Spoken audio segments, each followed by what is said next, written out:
No, totalmente. Dicen que para uno poder escribir una situación se tiene que alejar y verla de lejos, ¿no? Porque si uno lo está padeciendo en el mismo momento, hay un par de preguntas. Acá, por ejemplo, la literata está diciendo que después leas un pedacito de farmacia, que puede ser, vamos a hablar de farmacia también, porque farmacia, libro, habla del encierro, habla de la claustrofobia, habla de un montón de esas sensaciones que yo la otra vez traté de hacer como un análisis rápido, este, y podría leer, contextualizar en este momento, ¿no? Pero dejemos aquí un ratito esa pregunta para que vos después desarrolles y quería preguntarte algo que recién Anaí Durán escribió, que yo lo voy a resumir un poquitito, dice, me interesa tu mirada como antropólogo, y la pregunta es, ¿la población hace un lugar o un lugar hacia la población? Esto también agarrando con lo que dije anteriormente, ¿no? Es súper interesante la pregunta. Yo estudié antropología, no ejerzo así como antropólogo investigador, con lo cual tengo toda la formación y la mirada de antropólogo, pero no tengo un campo específico en el que me especializo dentro de la antropología, ¿no? Eh, esa pregunta para mí me conecta enseguida con la idea de que, de lo que hay toda una teoría acerca de los espacios antropológicos, ¿no? O los no lugares, los lugares anónimos que las personas transitamos, ¿no? Hay toda una serie de autores, Desertó y otros, que tomaron los espacios sociales y analizan cómo cada época construye distintos tipos de espacios. A mí me interesa pensar los espacios antropológicos como espacios en los cuales la interacción de los mismos, de las personas lo transforman, ¿no? De pronto, no sé, en esta última novela que escribí, que es Con esta luna, hay una serie de taxistas de la noche que se juntan en un bar, que es un bar de esos 24 horas, esos bares que están en las estaciones de servicio. Es un bar que desde el mercado está pensado para que vos cargues nafta, pases por ahí, compres alguna gilada y sigas viaje. No para que te instales en un bar para conversar, como un bar para encontrarse, ¿no? Y estos taxistas transforman ese espacio absolutamente. Esos taxistas cada vez, es decir, eh, los taxistas de la noche yo hice una investigación de campo sobre taxistas de la noche, por eso conecto con eso, ¿no? Paran cada cierta cantidad de horas, cada 2 o 3 horas, a tomarse un café, 20 minutos, y se juntan generalmente, cada taxista para en el mismo bar y se encuentra con los mismos taxistas, etcétera, ¿no? Entonces de pronto esos taxistas transforman ese espacio, que era un espacio anónimo, un espacio pensado de circulación, en un espacio de encuentro, ¿no? Entonces un poco la pregunta de ¿quién era que hacía esta pregunta?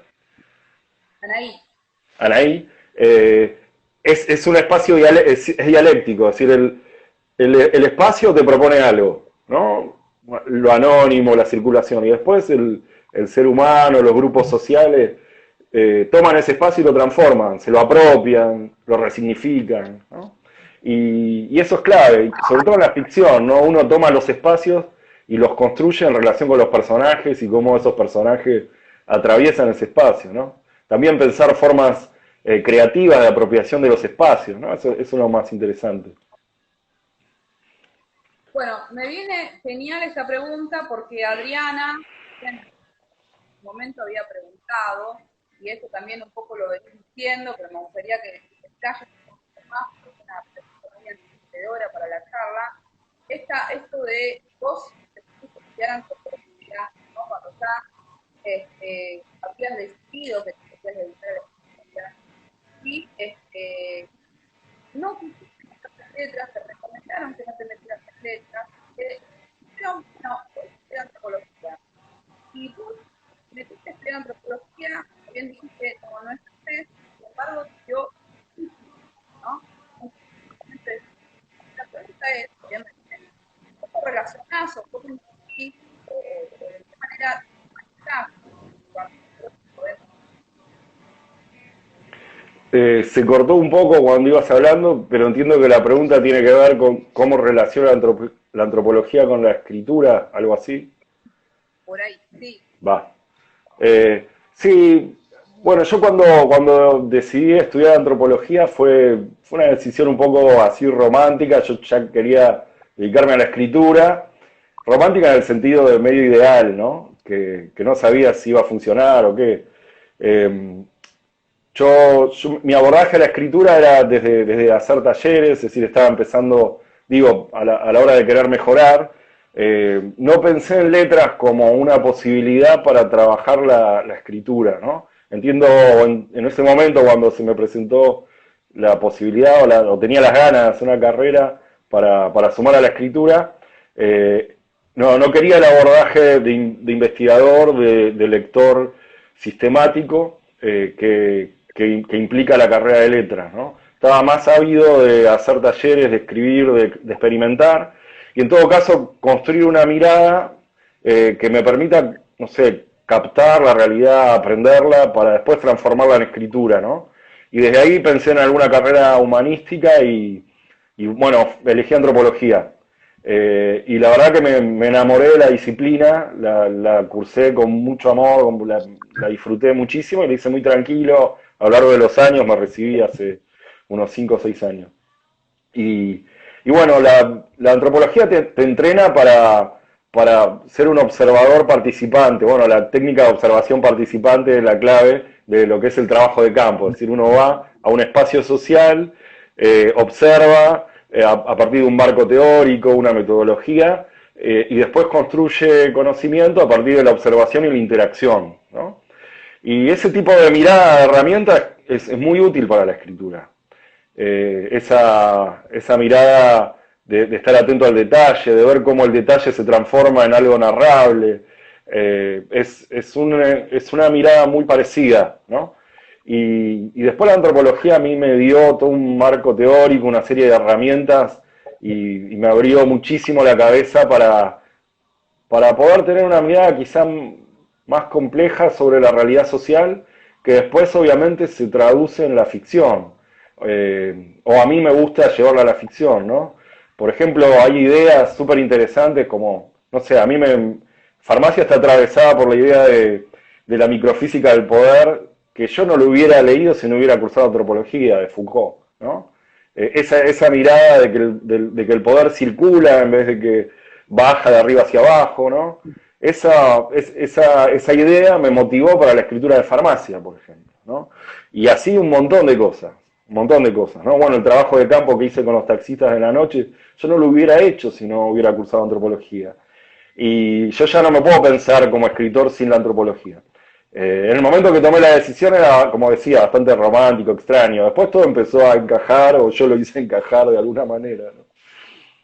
Así que un poco No, así es. se ve muchísimo el laburo de campo que hiciste con farmacia.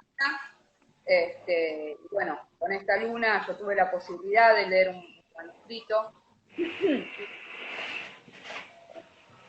Ahora, hablando de farmacia, yo no sé si caprichosamente o no, lo quiero meter o relacionar un poco con este contexto, porque tenemos a una farmacéutica que está de guardia, ¿no? Hoy por hoy no podemos negar que las farmacias son el segundo lugar más importante, ¿no? El comercio más importante de los chinos, ¿no? Que están abiertas. Esta mujer no es muy feliz en este espacio, y toda esta sensación de encierro, ¿no? De muchos empleados, de poca conexión, de pasillos estrechos donde se tocan, y un anhelo, que es un afuera que está al mismo tiempo adentro, ¿no? Que el afuera digamos, de la oficina, una amenaza, ¿no? Esta amenaza también están desunilados, eso es tragicómico, ¿no? A mí me parece fuertísima, y es tragicómica porque terminan haciendo un desastre los jubilados, pidiendo que los atiendan y son parte de esa amenaza, sin embargo, son la población más indefensa en este momento, en este contexto, ¿no? Y a mí me traía esa imagen que yo pensaba, me llevó a cuando se abrieron los bancos y se juntaron todos los abuelos, todos los adultos mayores, con todo el riesgo que implica, ¿no? Sí, bueno, está bueno el paralelismo que haces. Obviamente cuando lo escribí jamás hubiera imaginado que iba a poder representar algo de esta pandemia.